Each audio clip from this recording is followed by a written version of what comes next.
morning. This is how you submit a ticket to CTI using our portal.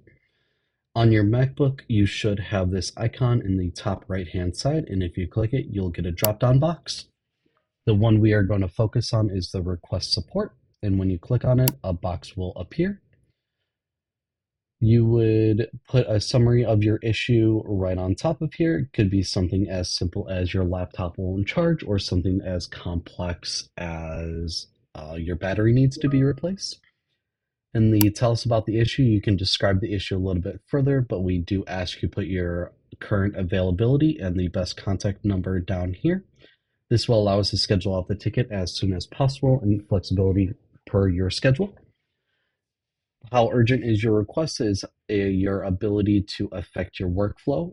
Are you completely down or are you still able to work? And how many people it affects is the impact, whether it affects you and your coworkers or just yourself.